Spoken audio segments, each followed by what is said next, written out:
शंकरांच्या परंपरेत दीक्षा असणारे स्वामी महामंडलेश्वर आपल्या समोर आहेत. त्याचप्रमाणे जगद्गुरु संत श्रेष्ठ तुकाराम महाराज खऱ्या अर्थानं प्राचीन कालखंडापासून आपल्या भारतवर्षामध्ये उपासनेच्या दोन परंपरा आहेत, वैष्णव आणि शैव. आणि भारतामध्ये एक एक कालखंडामध्ये कट्टरता होती उपासनेमध्ये सुद्धा. म्हणजे एकमेकाच्या देवतांचं मुख सुद्धा त्यांचे शिष्य अनुयायी बघत नव्हते. पण हा सगळा परिवर्तनाचा चमत्कार कोणी केला असेल तर महान संतांनी केलेला आहे. आणि या महाराष्ट्रात तो चमत्कार घडून आलेला आहे. तुकोबारायांनी सांगितलेल्या हरी हरा भेद नाही नका करू वाद करू नका. हरी आणि हरामध्ये भेद नाही. हे कसे आहेत दोन देव? एकमेकाचे हृदय गोडी साखरेचे खाय. साखरेचे दोन कण असते तर गोडी एकच आहे. अशा प्रकारे समजावून देऊन प्रेम निर्माण केलं. आणि म्हणून आज हा जो भक्ती संप्रदाय महाराष्ट्रात आहे, ज्ञानदेवे रचिला पाया आणि तुका झालासे रस. ज्ञानदेव हे शैव परंपरेचे आहेत आणि तुकोबाराय वैष्णव परंपरेचे आहेत. आणि असा एक संगम पाहायला मिळतो या महाराष्ट्रात. हे जो भागवत धर्म आहे, आम्हा सापडले वर्म करू भागवत धर्म, विष्णू एक वैष्णवांचा धर्म, अशा व्याख्या केल्या. आणि हा आपल्याला आनंद आज जो आपण घेत आहोत ही संतांची कृपा आहे. लक्षात आज एक खेळाची गोष्ट सुद्धा मला सांगावीच वाटत आहे. दुःख आहे की या राजकारण्यांच्या चुकीच्या धोरणामुळं आज तुकोबारायांच्या तपोभूमीचा विध्वंस चाललेला आहे. गेले 2 महिने मी संपूर्ण महाराष्ट्रात प्रबोधन करत आहे. मला एक सहकारी आहे ॲग्रो लेवलचे. किती साली आपण आंदोलन केलं होतं? 2010ला एक फार मोठा आधार मैदानात आम्ही आंदोलन केलं होतं. ऐरोलीवरून पायी दिंडी गेली होती आधार मैदानात. खेडवरून काही मंडळी आले होते. कशासाठी? मागणी काय होती की या राज्यकर्त्यांनी MIDC कुठं आणली? पावन पवित्र इंद्रायणीच्या कुशीत. त्याचा परिणाम काय झाला? इंद्रायणी रसायन झाली, इंद्रायणी केमिकल झाली. आणि या औद्योगिकरणाच्या विरोधात पहिलं बंड ठोकणारा कोण असेल तर मी तुमच्या पुढे बसणारा बालयोगी बंदाभक्त. आणि पहिला शेतकऱ्याचा मुलगा होतो. जरी मी बालयोगी बालपणापासून तुकोबारायांची अनन्य श्रद्धा, प्रेम, चिंतनात, मननात डुबून गेलो, पण मला काही पुढची ही ज्याला आपण म्हणतो ना काय होऊ शकतं या MIDC मुळे ही जाणीव झाल्यानंतर मी राज्यकर्त्यांना समजावून सांगितलं 2007ला की इथे MIDC आणू नका. कारण हा देहू आळंदी हा पंचक्रोशीचा परिसर हा फार पावन आहे.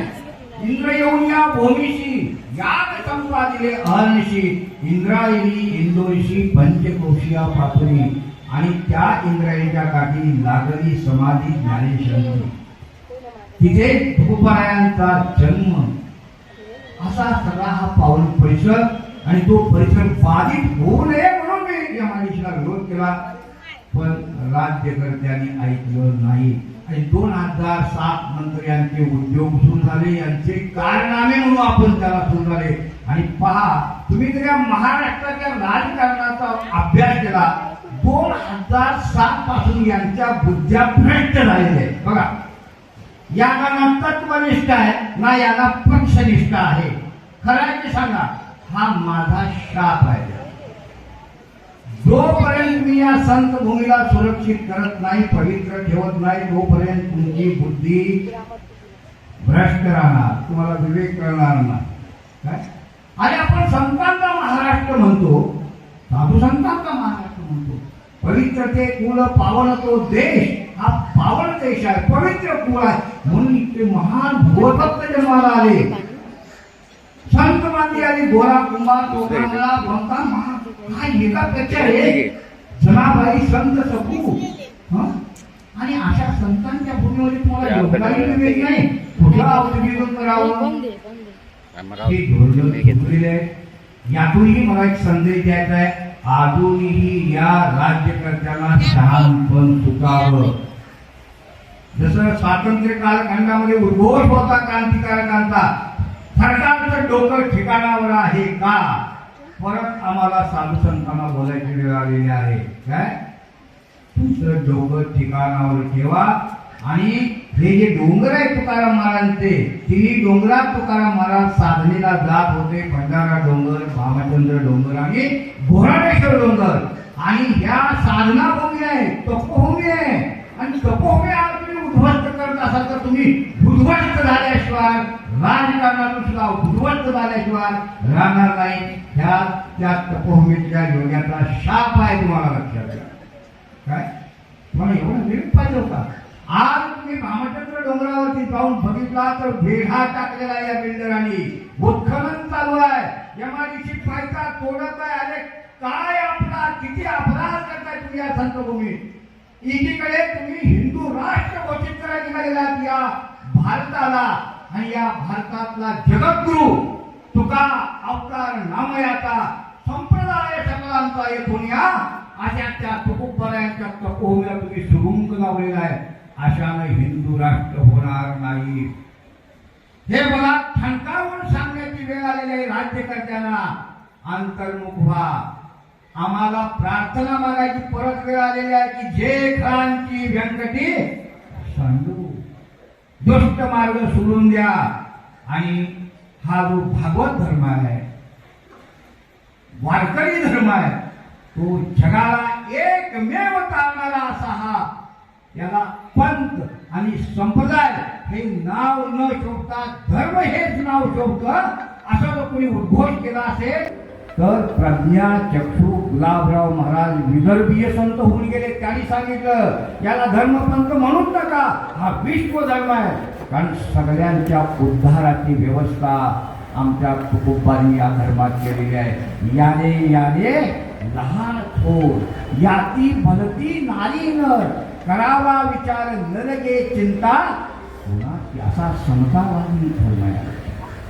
मग अशा समतावादी धर्माला तुम्ही जर त्यांच्या जगद्गुरूंच्या भूमीतच सुरुंग लावत असाल, उद्ध्वस्त करत असाल तपोभूमी भामचंद्र डोंगर, तर तुकाराम महाराज तुम्हाला क्षमा करणार नाही. त्यामुळे आम्हाला आता मेनाहुरी मऊ असणारे आम्ही वैष्णव, आम्हाला कठोर होण्याची वेळ आलेली आहे. आणि म्हणायची वेळ आलेली आहे, अरे राज्यकर्त्यावर जर तुम्ही आम्हाची भल्यापणानं वागला तर ठीक, भले तरी देऊ गांडीची लंगोटी नाठाळगिरी कराल संत भूमीविषयी, तर तुमच्या डोक्यात उलटी पताका वारकऱ्यांची पडल्याशिवाय राहणार नाठाचे मागची हानू काठी. अरे आम्ही प्रेमळ आहोत, समजून घ्या साधू संतांना, वारकऱ्यांना. निष्ठावंत भाव आमचा, भक्तांचा स्वधर्म आमचा बी निर्धार आहे. तुकोबांच्या तपोभूमीबाबत तो निर्धार समजून घ्या. आम्ही गोड आहोत सर्वांगानं, लक्षात घ्या. पण तुम्ही आमचा जर घातपात संतभूमीचा करत असाल तर आम्ही, तुम्ही काय आमचा घातपात करणार, तुमच्यापेक्षा भयंकर घातपात आम्ही करू शकतो. ही वचनं माझी नाही, कुणाची आहे? तुकोबांची. करू घातपात शत्रू, तसे आम्ही गोड आहोत सर्वांगानं. काय तुका म्हणजे आम्ही अवघेची गोड, पण तुम्ही टिट फॉर त्याचप्रमाणे तुम्हाला सुद्धा शिक्षा होईल. जशाच तसे आम्ही होऊ शकतो. हा संदेश आहे या नव्या मुंबईतून आणि या पावले गावातून. महाराष्ट्राला राज्यकर्त्यांनी सावधान, एक असं महान वादळ या महाराष्ट्रात निर्माण होणार आहे आणि त्याला तुम्हाला सामोरं जावं लागणार आहे. संविधानिक प्रक्रिया तुम्हाला मान्य आहे का नाही हे आधार मैदानात येऊन तुम्हाला सांगावं लागणार आहे या निष्ठावंत वारकऱ्याला. कारण 2007ला प्रथम भामचंद्रला खाली लावल्या. मोठे मोठे बिल्डर, धनिक राजकीयांची नावं घेत नाही, बऱ्यापैकी सगळ्यांना आता माहीत झालेले आहे. काय आता आमचं म्हणणं आहे त्यातल्या काही माघार घेतलेल्या त्यांना आम्ही अभय दिलेला आहे, पण जे उर्वरित गुंडगिरी करतात ना त्याची गुंडगिरी मोडून काढण्याची ताकद सुद्धा वारकरी संत परंपरेमध्ये आहे, हे त्याने विसरू नये. आम्ही गुंड पण आहोत, तुकोबारायांच्या भाषेला आम्ही गुंड आहोत. ऐसा पुत्र व्हावा गुंडा ज्याचा तिन्ही लोकी झेंडा, अशातले आम्ही गुंड आहोत, तुमच्यासारखी गुंडगिरी नाही काय. म्हणून तुम्हाला अनुभवायचे असेल गुंडगिरी तर या वारकऱ्यांची अनुभवा. वेळ अजूनही केलेली नाही. 2007 खाली बंद पाडला तो तुमच्या समोर तो बालयोगी मधुसूदन बसलेला आहे. 2008 डाऊ केमिकल कंपनी पेटवणारा वारकरी तुमच्या पुढे बसलेला आहे. सावधान. ज्यानं संपूर्ण महाराष्ट्रात जगाच्या पाठीवरती त्याला आंदोलनाला काय केलं, डोक्यावर घेतलं, हद्दपार. कारण ही जी डाऊ केमिकल कंपनी होती, तुम्ही आता वयस्कर आहात, तुम्हाला माहीत आहे वारकऱ्यांचं किती मोठं आंदोलन झालं. ही जी कंपनी अमेरिकेची मूळ, जिथं ही कंपनी अमेरिकेत होती तिथं त्या कंपनीनं ती नदी मिशिगन नावाची नदीचं रसायन करून टाकली. अमेरिका प्रशासनानं घोषित केलं त्या नदीच्या काठाच्या मातीला सुद्धा स्पर्श करू नका. त्या आत पाण्याला स्पर्श केला तर तुमची कातडी सडणार, कुजणार, कॅन्सर होणार, मरणार, पण मातीला सुद्धा स्पर्श करू नका. जर अमेरिका प्रशासनानं ते हाकलून लावलेले आहे, तिला आमच्या राज्यकर्त्यांनी भोपाळमध्ये स्थान दिलं. 1984 भोपाळ झालं हे तुम्हाला माहीत आहे. मेले लाखो लोक जायबंदी झाले, रोगग्रस्त झाले, विकलांग झाले, अजूनही मुली पांगली मुलं जन्माला येत आहे. हे भोगतोय आपण. त्याच्यावर शानपणी आहे पाहिजे होतं. तो अंडरसन गेला पळून अपघात झाल्यावर, आणि पळून लावणारे सुद्धा त्याला विमानानं सुरक्षित पोहोचवणारे आमचे राज्यकर्ते. ती कंपनी छुप्या पद्धतीनं कुठं आणली, आमच्या महाराष्ट्रात आणली. त्या कुठं आणली, संत भूमी. तुम्हाला वाटूनच करायचं की काय. हां, त्या भंडारा आणि भामचंद डोंगराच्या मध्यवर्ती शिंदे गावात आणली. आता मी तुकोबारायांचा बंगला फकीर मुक्त भ्रमणा असायचं. भामचंद्रावरून एकदा जात होतो भंडाऱ्यावरती, म्हटलं तर रस्ता अडवली आपली पूर्वीची. आता काय चाललंय, असं रस्ता अडवलाय, काय करणार आहे. नाही, काहीतरी म्हणजे औषध निर्माण आहे. कसलं औषध म्हटलं. आपल्याला माहिती आहे, आपण सामान्य माणसं जर दवाखान्यात गेलो तर आपण पेशंट होतो सगळ्या वासानं तिथल्या. आवडत नाही कुणाला तो दवाखान्यातला केमिकलचा वास. मग तुम्ही सांगा, शेकडो एकरमध्ये हे केमिकल कसलं बनवलं. बघूया तरी म्हटलं औषध. बघतोय त्याची कुंडली काढली तर डाऊ केमिकल कंपनी. मग मी संपूर्ण महाराष्ट्रावर ताकद कमी पडाली शिंदे ग्रामस्थांची. त्यांना माहीत होतं हा फकीर असा आहे आणि ज्यानं उडत्याला डोंगर बसवला आहे तो आमची डाऊ का घालवणार नाही म्हणून त्यांचा आत्मविश्वास निर्माण झाला. आणि त्या गावकऱ्यांनी भामचंद्र डोंगर बचाव वारकरी शेतकरी संघर्ष समितीचा अध्यक्ष करून टाकला, आणि मी ते सार्थ केला अध्यक्षपद. विश्वासी लोकांनी स्वामीवरी सत्ता पिटवून टाकली कंपनी. जेलमध्ये गेलो, येरवडा जेलमध्ये 1 महिना होतो. सौंदर्य सगळे मी एकटाच होतो, सगळे होते. आत्ता परवा 2 वर्षापूर्वी 1.5 वर्षापूर्वी कोर्टाने निर्दोष सोडून का दिलं. हे विधायक आंदोलन आहे म्हणून कोर्टानं विचार. आणि आमच्या नेत्यांनी आश्वासनं दिली होती बघा, डाऊ आंदोलकांच्यावरती खटले माघारी घेतले जातील, काढून टाकले जातील. विलासराव देशमुखांना आश्वासन दिलं, R.R. पाटलांनी दिलं, देवेंद्र फडणवीसांनी दिलं, सगळ्यांनी दिला. नुसत्या बाताच मारल्या. खोटं आणि खोट्यांना ना प्रायश्चित्त पण मिळणार आहे बरं का. वारकऱ्याशी तुम्ही गद्दारी करू नका. ते ठीक आहे, तुम्हाला कोण तुमच्या राजकारणाच्या तुमच्या खेळ्या कुठे चालू, तुमचं राजकारण कुठे एवढं आहे ते जगाच्या पाठीवरती गेलं या महाराष्ट्राचं राजकारण. इथं अकरा बंद झाल्या, ब्रह्मदेव सुद्धा विचार करत असो आणि माणसं राजकारण यायच्या ज्याला माझ्याही पुढे गेली म्हणून मलाही एवढं जमलं नाही राजकारण. असं राजकारण महाराष्ट्रात चाललंय. मला राज्यकर्त्यांना सांगायचे सगळ्यांच्या बरोबर राजकारण करा, पण जर तुम्ही वारकरी संप्रदायाचं राजकारण घुसडून जर पक्ष पाडत असाल, आघाड्या स्थापन करत असाल तर तुमची बिघाडी करायला आम्हाला वेळ लागणार. त्याच्यासाठी हे 10 मार्चचं आंदोलन आहे. आझाद मैदानात तुकोबांच्या तपोभूमी भामचंद्र भंडारा डोंगर रक्षणार्थ हे आंदोलन आहे. मी सगळ्यांना विनंती करतोय, हजारोनी पारायणाला येऊन बसायचं, हजारोनी मुंबईकरांनी. का? ते आपल्या ज्या संतांनी आम्हाला प्रेम दिलं, भजन दिलं, आपण ऐकलं का नाही, त्यांच्या ऋणातून उत्तीर्ण होण्यासाठी एक पारायण आहे. आणि संत भूमी रक्षणार्थ पारायण आहे. आम्ही भरपूर पारायणे स्वतःच्या आनंदासाठी करतो. आता एक पारायण तुकोबांच्या तपोभूमी रक्षणार्थ झालं पाहिजे.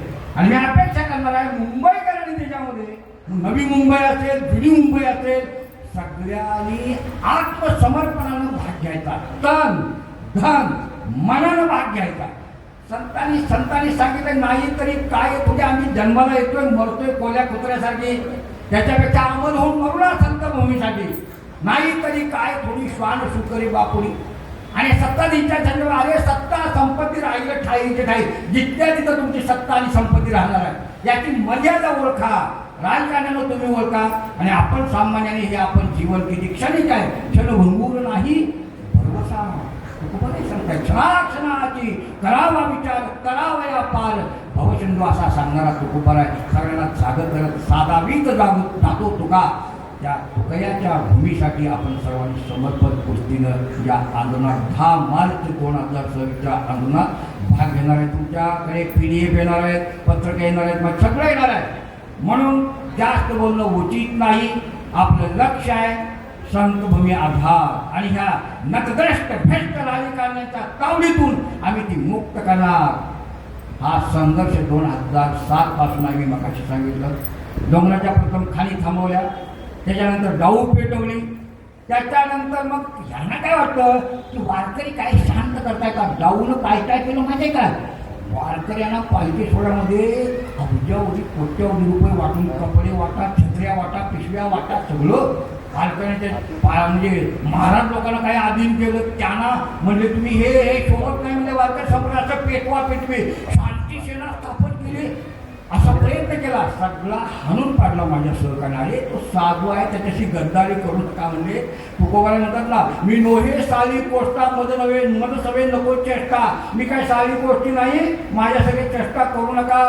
हे ओळखलं नाहीतर शांती सेना स्थापन करून दुसरी फळी निर्माण करायला निघाले होते. हे राज्यकर्ते सगळे प्रयत्न फेल केलेले आहेत. आणि त्याच्यानंतर आंदोलन त्याला काय वाटलं, आता वारकरी शांत झाले, डाऊ पेटवल्यानंतर कंपनी माघारी घेतली, म्हणून खटले मागे घेतले नाही. खटले का घेतले नाही, ज्यांना वाटतं यांच्यावरती खटले घेतले की आधी पण आंदोलन करले, यांचं खच्चीकरण होण्यासाठी त्यांनी खटले मागे घेतले. आम्ही ते बी सहन केले. काय आता निर्दोष आहोत. आता निर्णय केलेला आहे, देह जावो अथवा राहो, संत भूमी अबाधित राहो, हा आमचा नारा आहे. म्हणून 2011ला या शासनानं संविधानिक अधिसूचना घोषित केलेली आहे. भंडारा डोंगर 250 हेक्टर 750 एकर नियमाप्रमाणे संरक्षित आहे. तो वन खात्यातच आहे. मधल्या कालखंडात यांची बेकायदेशीर खरेदी झालेली आहे, अनलिगल. 250 पाणी अहवाल प्रांताचा मावळच्या पुणे जिल्हाधिकारी कार्यालयात दिला, त्यामुळे तो म्हणतो अनलिगल खरेदी आहे, जमा करा वन खात्याला. म्हणजे तो डोंगर पूर्ण फॉरेस्टमध्ये.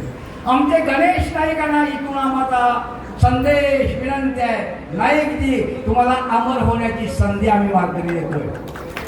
काय तुमच्या राजकारणाकडे आम्हाला इंटरेस्ट नाही, पण तुम्ही आता वन मंत्री आहात ना, तुम्हाला एवढी मोठी संधी आहे. जे वन खात्यात मूलच्या आहेत त्याची कागदपत्र आम्ही तुमच्याकडे देतो, ते ढकला आता, बरोबर लावा, चिकटवा. जे अलग केले होते, जिथं खाजगी हक्क सांगत होते, ते मूळचेच आहेत, ते तेवढे तुम्ही करा. तुम्ही अमर व्हा, एका घटनेनं अमर व्हा. भंडारा डोंगर तसाच आहे. तिथं त्या खरेदीत आहे की सरकारी नाव भामचंद्राचा डोंगर, आणि ज्या ती खरेदी करतात सरकारी नाव भामचंद्राचा डोंगर आहे, त्या अगदी ते सरकारीच होते. जहागिरी दिली गेली होती पटवर्धनला त्या डोंगरात. ती जहागिरी, ह्याला काय वाटलं आता भारत देश स्वतंत्र झाला म्हणजे इनामी खालसा होणार, विकून टाकायचे, मिळतात तेवढे घ्या. अशा खरेदी झाल्या बेकायदेशीर, आणि मी त्या बेकायदेशीर ठरवलेल्या आहेत. शासनानं ते मान्य करावं आणि आमचे डोंगर पूर्ववत वन खात्यात घ्यावेत. ही अपूर्व संधी आमच्या माननीय विद्यमान वनमंत्र्यांना आलेले आहे, त्यांनी तो त्यांचा काल सार्थकी लावावा, अन्यथा आम्ही संघर्षाला तयार आहोत. आता कुणाला सुट्टी, हे निर्णायक आंदोलन आहे. 2011ला राज्य संरक्षित स्मारक म्हणून महाराष्ट्रात 2 डोंगर घोषित केलेले आहेत. भंडारा डोंगर 250 हेक्टर आहे, म्हणजे 750 एकर, आणि भामचंद्र 750 एकर, आणि घोराडा डोंगर केंद्रशासित पुरातत्व अखत्यारीत असल्यामुळे मी तो जरा तटस्थ ठेवला आहे, तो संरक्षित आहे. कारण आमच्या शासनाला या नव्या मुंबईतून पावणे गावातून सर्वांना विनंती आहे की तुम्हाला शेवटची संधी देतोय, संधी साधा आणि गुणवंत म्हणून राज्यकर्ते तुम्ही जगात मिळवा, नाहीतर तुमच्या डोक्यावरचा जो कलंक आहे ना, गद्दार, स्वतःभूमीशी गद्दार असणारे राज्यकर्ते तुम्ही आहात, हा कलंक जर पुसायचा असेल तर तुम्हाला ही शेवटची संधी आहे. आणि आमच्या हबप वारकऱ्याला मी संदेश देतो, आणि जो साधू सांगतो की देती घेती नरका जाती, कथेचा विक्रय करायचा नाही, तुमचा कथेचा विक्रय सर्रास चाललेला आहे. देणारे नरकाला, घेणारे नरकाला सावधान, हे वचन संतांचं आहे, खोटं ठरणार नाही. असा कितीतरी तुम्ही परमार्थ केला, तो बाजार केला, देव आशान पावायचा नाही रे, देव बाजारचा भाजीपाला.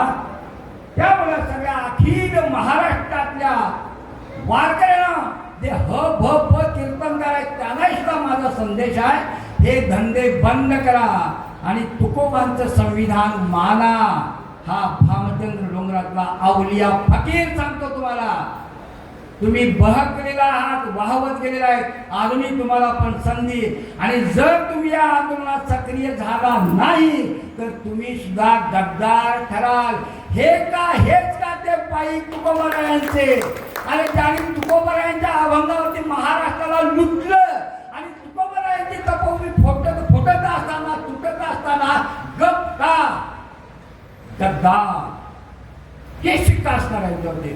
म्हणून या शासनावरचा कलंक आणि या संप्रदायावरचा कलंक मिटवण्याची ज्याला आपण काय म्हणतो सामर्थ्य, ते माझ्याकडे आहे. ऐका माझं निर्वाणीचे बोल ऐका, या साधूचे, तुमचं कोट कल्याण झाल्याशिवाय राहणार नाही. एवढाच शेवटचा निर्वाणीचा माझा संदेश म्हणा, आशीर्वाद म्हणा, सर्वांना देतो आणि मी थांबतो. थोडं मनोगत महाराजांचा आपण, कारण आम्ही जरी दोघे असतो, आदिनाथ गुरु सकल सिद्धांचा मच्छिंद्रदयाचा मुख्य शिष्य, ती एक परंपरा, आणि मुख्य महाविष्णू चैतन्याचे मूळ संप्रदाय सकल तुमच्या 2 परंपरांचा संप्रदाय. म्हणून तुम्हाला सांगितलं हरिहरा भेद नाही नका करू वा. राम कृष्ण.